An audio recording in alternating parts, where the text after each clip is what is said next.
Bueno, muy buenas noches para todos. Agradezco a la Asociación Colombiana de Trasplante de Órganos por la invitación a participar en esta noche de trasplante. El día de hoy me han invitado a participar tocando este tópico de interés, que es la estenosis biliar por trasplante hepático. La intención de esta charla es evaluar algunas actualizaciones que tenemos en este tema y también mostrar nuestra experiencia de cómo abordamos este tipo de complicación en los pacientes post-trasplantados de hígado. Entonces, ya vamos a dar inicio de la presentación. Tengo que declarar este conflicto de interés. Yo soy consultor de Boston Scientific y de Olympus. Y básicamente quisiera empezar hablando de la perspectiva del trasplante hepático, en donde vemos estas curvas en el tiempo de sobrevida, teniendo unos muy buenos resultados en evaluaciones a largo plazo de los pacientes sometidos a trasplante, ya sea en la tasa de sobrevivencia de los pacientes o del órgano. Dado estos excelentes resultados, el trasplante hepático ha sido aceptado como una intervención médica desde el año 83 y lo ha posicionado en una excelente intervención, realizándose alrededor de 6.000 trasplantes, tanto en Estados Unidos como en Europa cada año. Eh, Logrando tener tasas de sobrevida por encima del 85% al primer año o hasta del 80% a los 5 años. Y básicamente, pues todo esto ha sido gracias a la mejoría de las técnicas quirúrgicas, al abordaje de este tipo de pacientes, a los fármacos inmunosupresores, que en las últimas década y media lastimosamente no hemos tenido muchos avances en este tipo de moléculas, pero también pues al usar diferentes órganos, ya sea donantes cadavéricos o donante vivo en tanto población pediátrica y adultos, que nos ha permitido pues realizar más trasplantes y alcanzar estas buenas tasas de sobrevida. Normalmente, la tipo de anastomosis biliar pues, se realiza hasta un 70% esta anastomosis convencional, que es la anastomosis ducto a ducto. Y esta anastomosis tiene la ventaja de permitir continuar con una anatomía normal, con preservar el esfínter de Oddi. Los pacientes presentan menos riesgos de colangitis, asimismo se permite hacer menos anastomosis y para nosotros que hacemos intervención biliar endoscópica, pues nos permite realizar este tipo de intervenciones con mayor facilidad, ya que se preserva la anatomía normal. Por otro lado, pues hay un grupo de pacientes en los cuales no se puede hacer este tipo de anastomosis, que es hasta un 30% de los pacientes, y se hacen anastomosis bilioentéricas, ya sea por alteración en el tamaño o discrepancia del colédoco donante receptor, en aquellos casos de retrasplante, también en enfermedades del ducto nativo, como es el caso en colangitis esclerosante primaria. Si vemos la estenosis post-trasplante, pues requiere un abordaje multidisciplinar y esta complicación corresponde a una de las principales complicaciones de los pacientes post-trasplantados. Hasta el 40% de los pacientes puede presentar este tipo de complicaciones. Y depende mucho del tipo de donante, si es un donante cadavérico, un donante vivo que tiene unas tasas más altas de cursar con este tipo de complicación.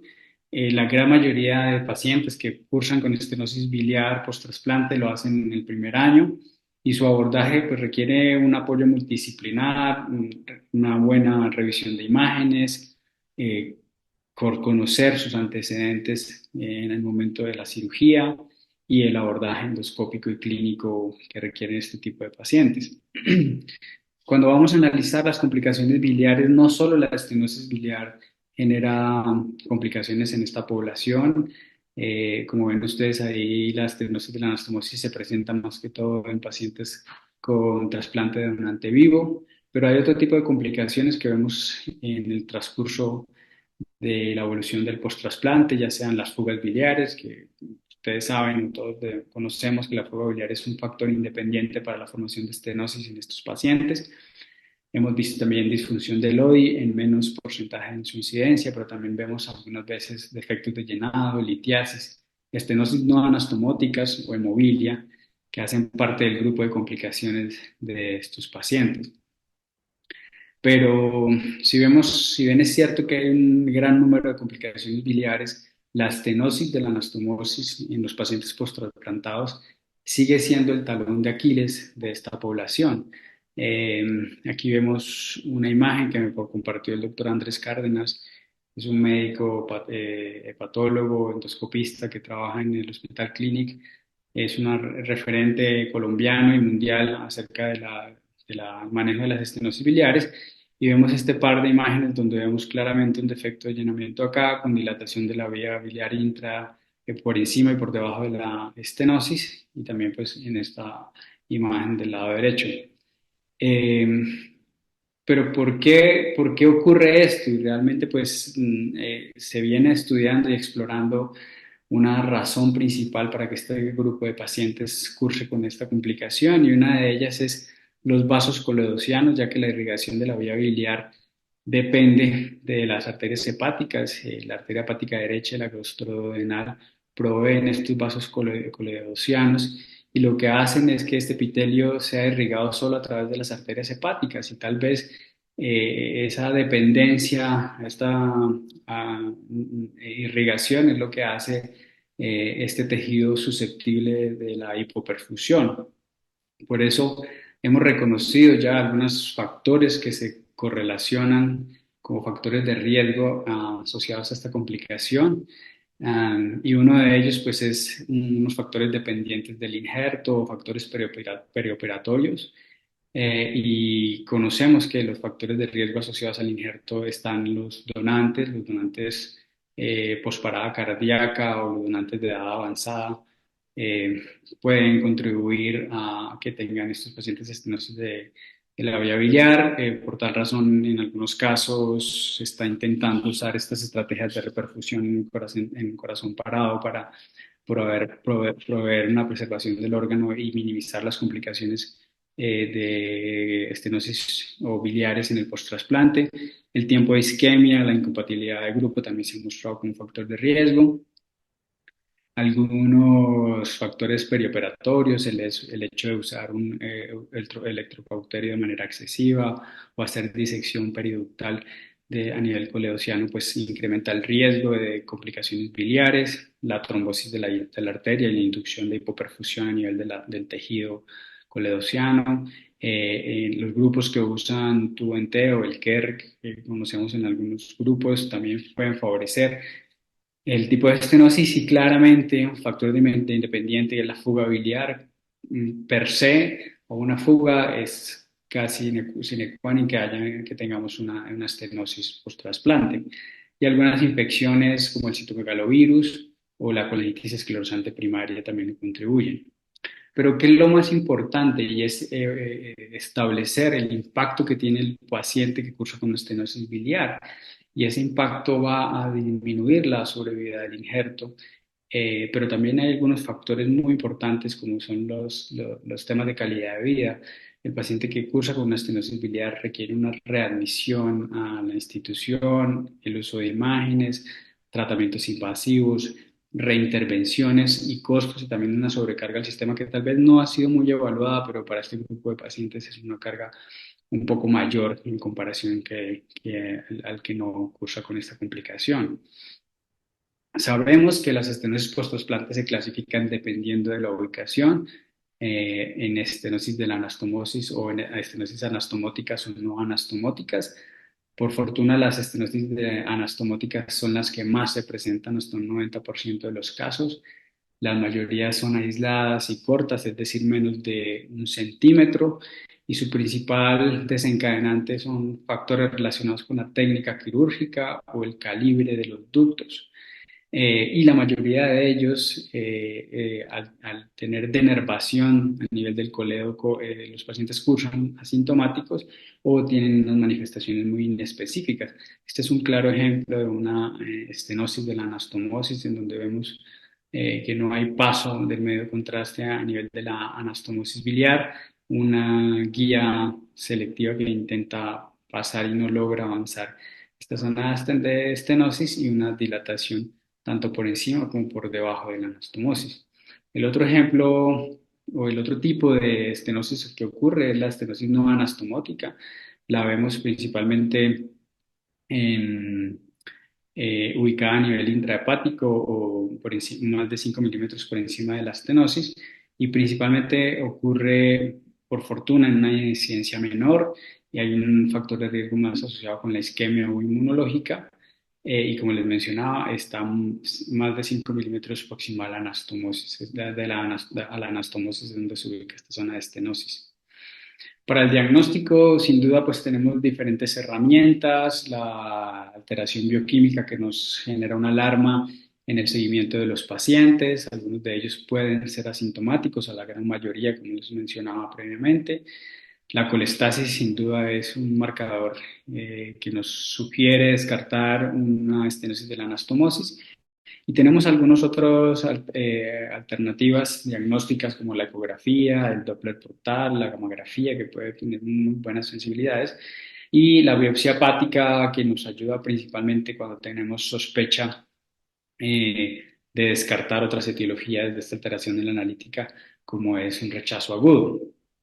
Sin embargo, el método de elección es la colangioresonancia, ya que pues, permite tener una precisión y una certeza diagnóstica de más del 95% de los casos, con una muy buena sensibilidad, tiene un valor predictivo positivo hasta el 98%. Nos permite no solo identificar dónde se encuentra la estenosis, sino también hacer un mapping de la vía biliar, evaluar qué está pasando por encima de la estenosis o por debajo y también establecer una conducta endoscópica para manejar este tipo de estenosis.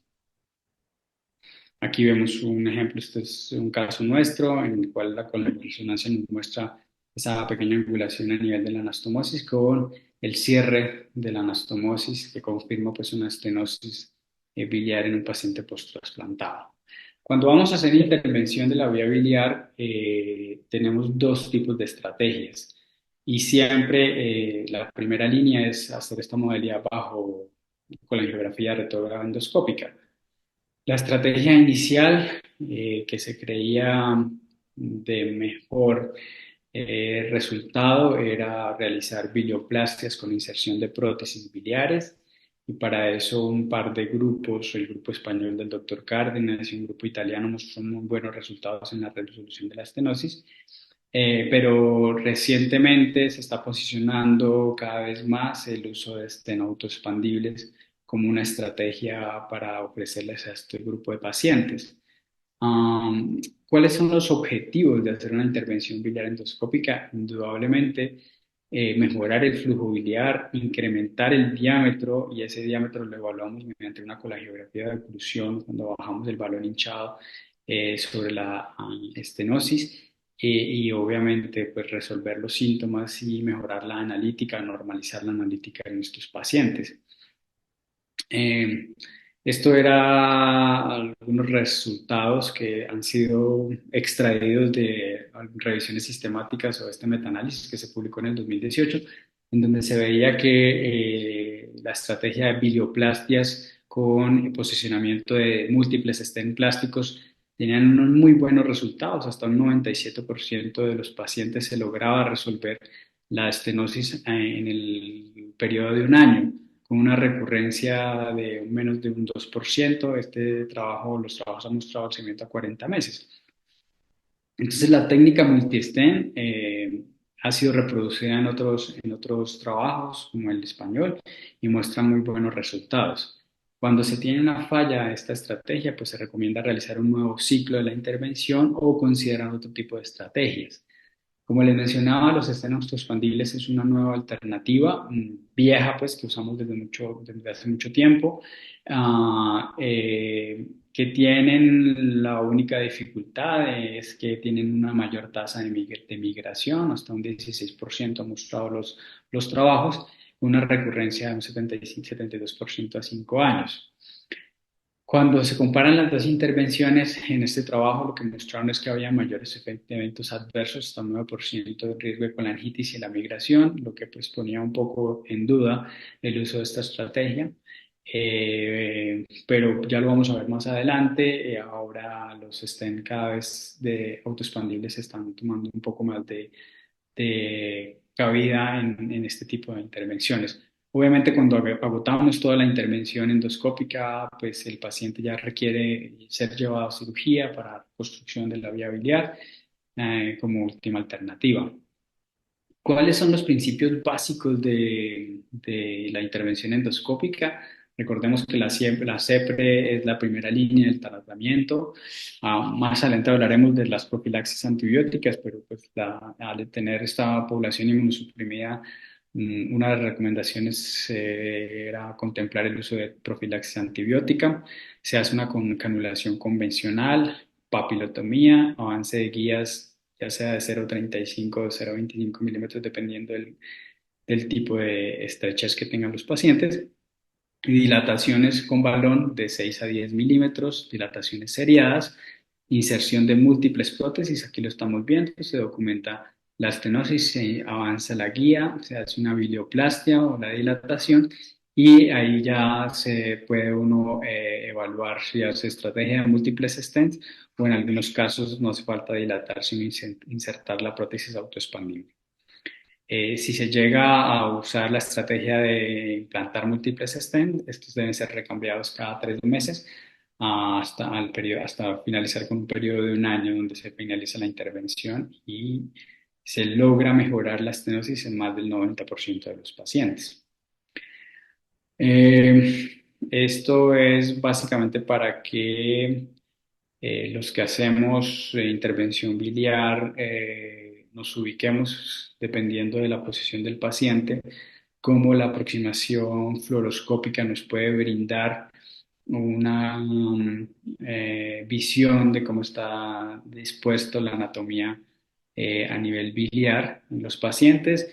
En nuestro grupo lo que intentamos es en todos los pacientes que requieren intervención intrahepática o este tipo de estenosis intrahepáticas, hablo en donante vivo, usar este tipo de aproximación. Entonces ponemos los pacientes en prono, como ustedes lo están viendo en este par de fotografías. Este paciente de abajo es un paciente en un posoperatorio inmediato de una semana, ahí está pues obviamente con um, todos los dispositivos en el posoperatorio inmediato, para poder hacer un abordaje un poco más selectivo y tener con claridad mejor esta aproximación fluoroscópica. Siempre debemos tener en cuenta que esta población de pacientes trasplantados tiene una alteración de la anatomía gástrica, por lo cual enfrentarse y posicionarse a la papila tiene mayor dificultad que un paciente que no haya sido intervenido a nivel abdominal. Y este tipo de cambios de posición pueden favorecer tener un acceso papilar más fácil. Quisiera traer este trabajo que son unas guías que publicaron el año pasado la Sociedad Americana de Endoscopia Gastrointestinal, en la cual se hace una actualización que estábamos en espera de tener algo en la literatura. El año pasado lo publicaron y hay dos novedades que quiero resaltar en esta charla. La primera de ellas es que nos sugieren ya como una opción preferible el uso de stents autoexpandibles recubiertos en comparación con la inserción de múltiples stents. Sin embargo, cuando uno va a ver esta recomendación, esta carrera de recomendación tiene una calidad de evidencia baja a moderada y esta recomendación se emitió por los autores después de analizar estos 4 trabajos aleatorizados controlados en donde incluyeron 205 pacientes trasplantados y se compararon la intervención con la inserción de una prótesis autoexpandible recubierta versus la modalidad de múltiples stents. Cuando se hicieron los análisis estadísticos, encontraron que no había diferencias en tasas de resolución de estenosis y se mantenían por encima del 90%. No había una diferencia significativa en la recurrencia de estenosis y el grupo de pacientes que fueron sometidos al implante de una prótesis autoexpandible tenía pocos efectos adversos. Dentro de ellos estaba la migración del stent, que era menos del 15%, por lo cual los autores consideran que usar esta estrategia puede ser una estrategia de primera línea en este tipo de poblaciones. Obviamente, pues todavía faltan más datos que soporten esta recomendación y en otras sociedades como la europea, pero pues obviamente pues estamos pendientes de si más adelante emiten este tipo de recomendaciones en otras sociedades. Otra cosa que me llama la atención es que emiten esta alerta en la cual recomiendan que la administración de antibióticos se haga de manera individualizada, obviamente con una calidad muy baja en la evidencia, pero haciéndonos recalcar esta alarma y alerta que tenemos de la presencia de gérmenes multiresistentes, principalmente en pacientes inmunosuprimidos. Lamentablemente, cuando uno revisa de dónde se emiten estas recomendaciones, no hay una evidencia sólida que soporte si usar antibióticos profilácticos en trasplante hepático, principalmente en pacientes que van a ser llevados a CEPRE por estenosis de la vía biliar, tenga algún beneficio o al contrario favorezca la presencia de gérmenes multiresistentes.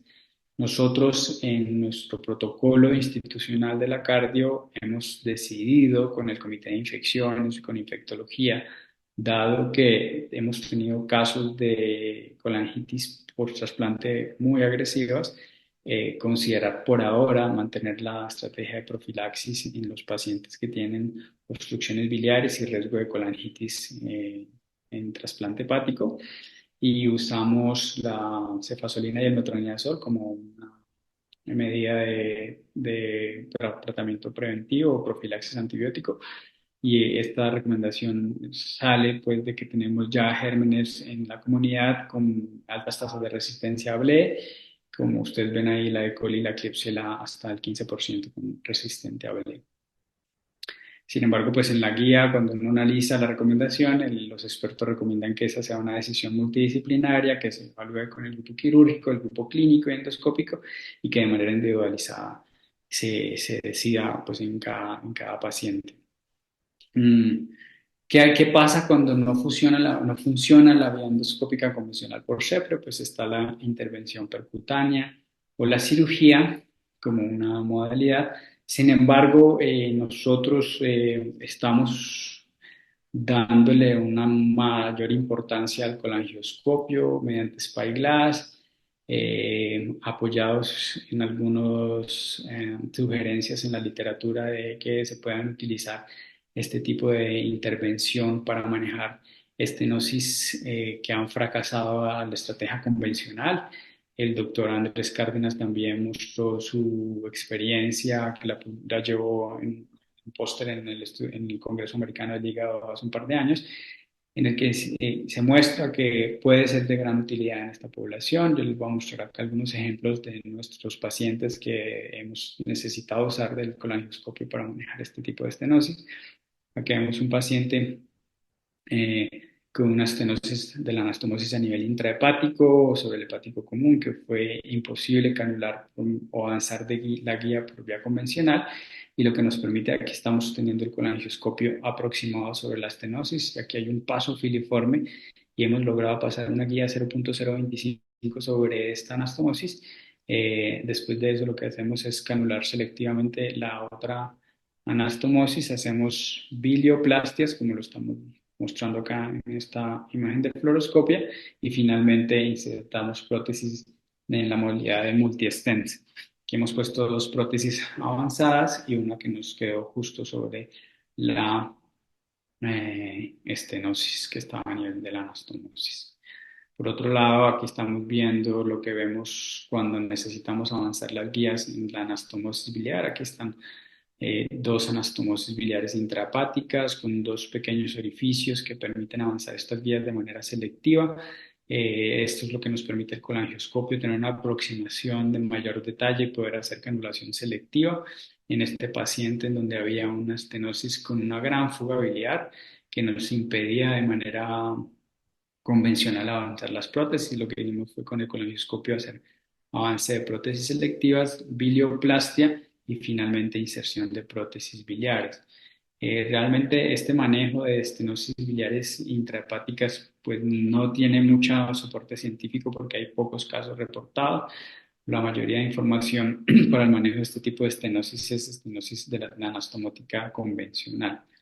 Este es otro paciente en el cual identificamos acá un tipo de estenosis. Fíjense ustedes, este paso muy filiforme del medio de contraste sobre una anastomosis intrahepática que quedaba sobre el remanente de un hepático, de un hepático. Y lo que hicimos es intentar acá, estamos usando nuestro interotomotrutón, que es un dispositivo que usamos nosotros, que podemos girar la punta y poder hacer canulaciones selectivas, pero a pesar de usar estos instrumentos no logramos avanzar la prótesis.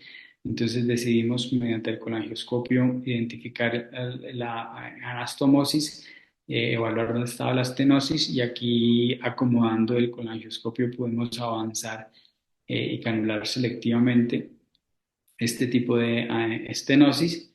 Luego hicimos bilioplastia serial. Vean acá cómo está la cintura del balón, tratando de borrar esa anastomosis. Aquí se pasa a una bilioplastia a la segunda anastomosis y ya finalmente hacemos un avance de prótesis selectivo. Normalmente dejamos en la intervención inicial prótesis de 7 French y vamos cambiando eh, periódicamente estas prótesis.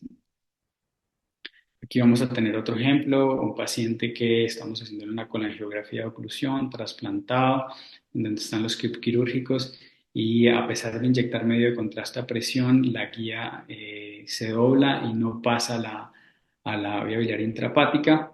Decidimos usar el colangioscopio hasta identificar la anastomosis. Logramos observar esta zona de estenosis y avanzamos esta prótesis hacia la vía biliar intrahepática. Luego hacemos bilioplastias y inserción de múltiples prótesis para el manejo de la estenosis. Este es otro caso también muy similar a los anteriores, estenosis intrahepáticas, no canulables de método convencional. Usamos el colonoscopio para avanzar prótesis. Aquí estamos viendo en un proceso de bilioplastia en donde estamos intentando borrar esa cintura del balón para poder tratar esa estenosis. Acá vemos también cómo se hace la muesca sobre el balón en el momento de inyectar medio de presión y tratar esa estenosis y avance de prótesis selectivos. Cuando queríamos traerle esta experiencia que estamos teniendo con el grupo de radiología intervencionista, en la cual en pacientes o que tengan una papila inaccesible o que tengan anatomía alterada de la vía biliar, por ejemplo, anastomosis de Jerrus o anastomosis biliantéricas, o que los métodos de Rendezvous no son posible realizar de manera convencional, usamos esta intervención híbrida en la cual usamos este dispositivo que tuvimos la fortuna de hacer los primeros casos allá en Colombia. Es un Spyglass que se llama Spyglass Discover, que tiene una longitud más corta, solo 65 centímetros, tiene una mayor grado de angulación en la punta y lo que nos permite es hacer una mejor maniobrabilidad del grupo a nivel de intervención en estos pacientes, y lo que hemos decidido es en conjunto con radiología usar este dispositivo para mejorar las estenosis, y pues hemos usado pues obviamente en trasplante. Aquí es un ejemplo en el cual radiología lo que hace inicialmente es hace dejamos un catéter de maduración biliar una semana antes de llevarlo al Spyglass. Luego va a través de un dispositivo que es un introductor de 10 French, pasamos el colangioscopio, y lo que vemos es que aquí vemos una zona de estenosis que no se logró franquear mediante radiología intervencionista con las geografías previas, y lo que hicimos es de manera colangioscópica, bajo visión endoscópica, avanzar esta guía sobre esta zona puntiforme que era donde estaba la estenosis de este paciente. Es un paciente pediátrico, y finalmente logramos terminar la instrumentación.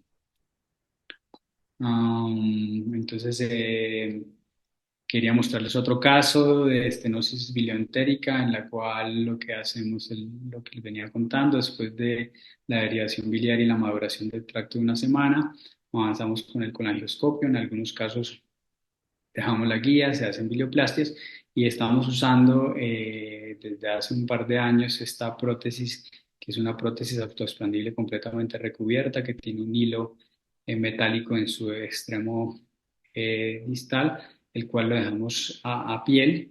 Y aquí estamos viendo en esta imagen, ya después de 3 meses de haber implantado esta prótesis, el retiro de la prótesis que se hace pues, de una manera segura. Y este es la colangiografía final, en donde vemos ya, en comparación con el primer hallazgo colangiográfico, un adecuado paso de medio contraste que se inyecta muy bien a nivel de las vías biliares intrahepáticas y paso a nivel de la anastomosis bilioentérica del medio contraste sin estenosis. Esta es la prótesis que les mencionaba. Es una prótesis con este extremo metálico que nos permite retirarlo sin ningún inconveniente. Entonces, esto fue algo que quisimos mostrar nosotros en una experiencia que llevamos a Congreso Latinoamericano hace un par de años, en donde mostrábamos un grupo de pacientes que le hicimos este tipo de intervención biliar de manera híbrida y incluimos un grupo de pacientes trasplantados de donante vivo y de donante cadavérico, en la que demostramos que es una intervención segura. Tuvimos poco complicaciones, principalmente colangitis, por eso pues hemos decidido mantenernos con la estrategia de ponerles antibióticos preventivos a estos pacientes. Y en solo un paciente de 30 de esta cohorte, eran 13, nos migró la prótesis. Nosotros en este momento estamos ampliando esta cohorte. Aproximadamente llevamos 50 casos, estamos construyendo la casuística para poderla reportar. Eh, También, ¿para qué nos ha servido el colangioscopio? Y este es un caso en el cual le habíamos finalizado una intervención biliar endoscópica. Él había sido refractario a la primera estrategia de posicionamiento de stent, entonces decidimos implantarle una prótesis autoexpandible recubierta para manejar una estenosis biliar post-trasplante. En el momento de retirar la prótesis y al finalizar la intervención hicimos una colangiografía de oclusión y nos llamaba la atención esta imagen que se veía después de aplicar el medio de contraste a presión a la vía biliar. Obviamente la estenosis pues ya no estaba presente, pero al avanzar el colangioscopio lo que encontramos es este tejido anormal dentro del colédoco de apariencia granular o adenomatosa. Entonces, lo que decidimos con el grupo médico y quirúrgico fue considerar a este paciente a un manejo quirúrgico, ya que pues estaba presentando algunos cambios inflamatorios. Realmente la historia natural de este tipo de lesiones la desconocemos. Sin embargo, consideramos que el paciente, al estar inmunosuprimido y al haber sido refractario a las estrategias de manejo endoscópico, la mejor aproximación era el manejo quirúrgico para mitigar los posibles riesgos que tiene una lesión de curso indeterminado a nivel del colédoco y que no podemos resecar porque en este momento pues lamentablemente no tenemos por vía endoscópica cómo hacer disección de este tipo de lesiones. También estamos usando algunas estrategias para manejar esas estenosis intrahepáticas con stent autoexpandibles recubiertos. Este stent es de la misma familia de los stent que usamos de manera percutánea y lo usamos en este caso. Este es un paciente que hizo una síndrome de desconexión del ducto en donde no vimos o no se veía paso del medio de contraste desde vía extrahepática a intrahepática y lo que decidimos fue colocar esta prótesis autoexpandible para dejársela allí 3 meses y retirarla y lograr la permeabilización del ducto y el manejo de esta estenosis. Este es otro caso que quisiera mostrar y es un paciente en el cual fue trasplantado por donante cadavérico. Cursó con la alteración de la analítica hepática, le hicimos una imagen y nos sugirió una sospecha de una estenosis a nivel biliar, pero nos llamaba mucho la atención la apariencia que se veía con la resonancia a nivel del colédoco proximal, por lo cual lo que decidimos fue avanzar con el colangioscopio. Lo que encontramos es que la anastomosis estaba estrecha, fíjense ustedes acá, había este gran molde que estaba impactando la vía biliar, aquí vamos a verlo, tenía este gran cálculo de apariencia cilíndrica, por lo cual mediante el colangioscopio lo que hicimos fue hacerle litotripsia parcial y finalmente lo que hicimos fue ruptura de este prótesis, de este cálculo parcial inserción de esta prótesis y en un segundo tiempo logramos ya extracción del cálculo y seguimos pues el manejo convencional de la estenosis. Esto es lo que hemos analizado en la corte pediátrica, porque también hemos usado esta intervención en niños. Tenemos una experiencia en este par de trabajos que los mostramos en el Congreso, en el Congreso de Trasplantes en el 2022. Y también lo llevamos en el CIRSE, que es el Congreso de Radiología. En Barcelona nos lo aceptaron como modalidad de presentación oral y mostramos la experiencia en estos 7 pacientes del uso de la colangioscopia para la intervención biliar endoscópica, en la cual mostramos que no había mayores riesgos adversos en comparación con los adultos y unas muy buenas tasas de éxito con esta intervención. Este es otro caso en el cual usamos el colangioscopio para poder avanzar sobre esta estenosis después de intentar bajo método convencional pasar una guía sin éxito. El colangioscopio nos permite identificar la estenosis con la anastomosis, el avance de guías selectivas, la bilioplastia y la inserción de prótesis. Lo que estamos haciendo ahora es en algunos casos intentar replicar esta experiencia que hemos ganado con los grupos de radiología intervencionista y si es posible y la anatomía lo permite en algunos pacientes, usar los estenoautoexpandibles en el tipo de estenosis intrahepática. Como les mencioné, de esto no hay mucho escrito en la literatura, pero dado los buenos resultados que hemos visto con la experiencia a nivel percutáneo, estamos intentando replicar esto. Hemos usado ya esta estrategia en aproximadamente 5 pacientes y lo que hacemos es, después de lograr avanzar las guías, si a nivel de los ductos intrahepáticos tenemos espacio suficiente para poder acomodar la prótesis autoexpandible, la dejamos. Pero lo que siempre hacemos es para evitar obstruir los ductos que quedan paralelos a donde queda la prótesis, dejar un catéter o una prótesis, ya sea una prótesis plástica o en este caso, en este paciente, estamos usando un stent doble pigtail que tiene unos orificios en su parte proximal y distal para asegurar el drenaje de estos ductos intrahepáticos y que no favorezcamos colangitis. También, pues, no siempre logramos manejar este tipo de pacientes, y aquí hay un ejemplo en el cual estamos haciendo una colangiografía de oclusión finalizando la intervención endoscópica.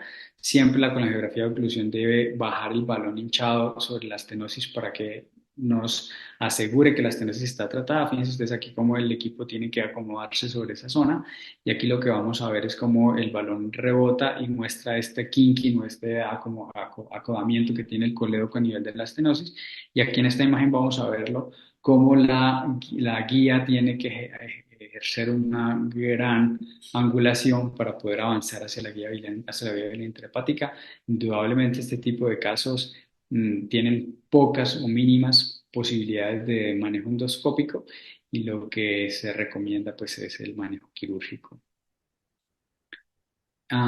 Quisiera ya para finalizar mostrarles lo que ha sido nuestra experiencia en colangioscopia y el uso de este dispositivo en trasplante hepático.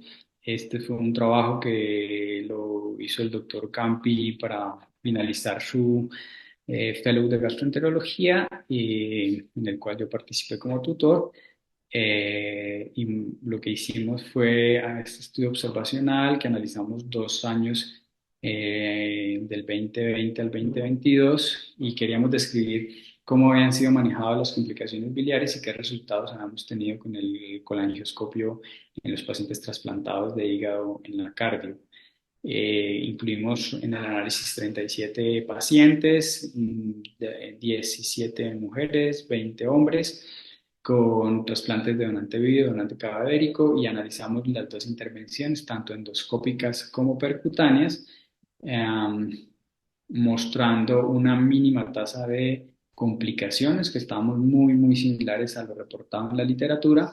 La media de colangioscopias fue alrededor de 2 procedimientos, y el tiempo de resolución de la complicación biliar fue una media de 6 meses.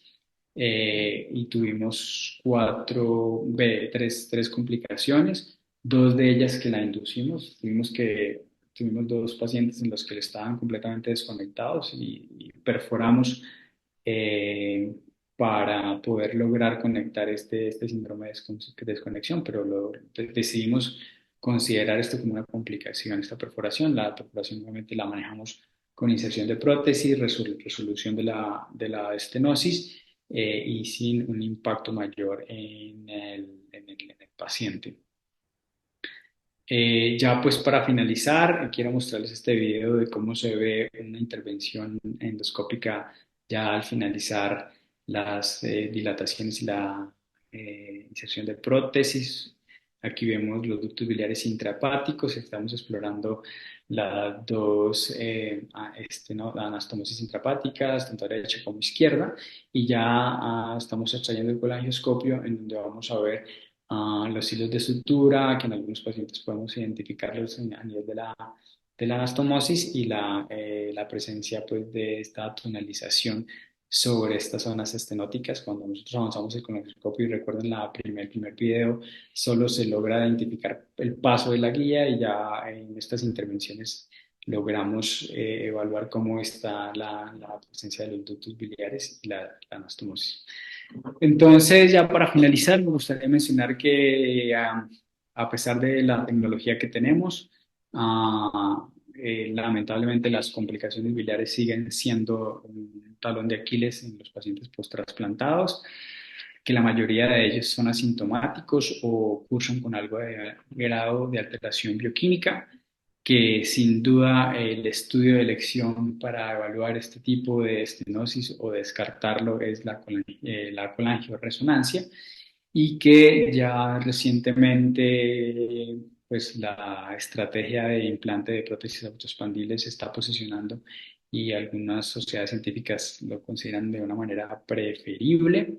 Y también pues que siempre hay algunas otras alternativas como la colonoscopia mediante Spyglass, que es de gran utilidad, tiene unos mínimos efectos adversos y que se debe considerar en algunos casos individualizados en pacientes que son refractarios a las estrategias convencionales. Quiero finalizar agradeciéndole a todo el grupo multidisciplinar de la cardio, al grupo quirúrgico y de trasplante, al grupo de radiología y al grupo de patología y de gastroenterología, que pues sin duda nos muestra que este tipo de abordaje de esta complicación en el trasplante requiere una intervención multidisciplinar. Muchas gracias, espero haber cumplido con el tiempo y participar en el evento y pues finalizar con el mensaje del manejo interdisciplinario de esta patología en los pacientes post-trasplantados de hígado.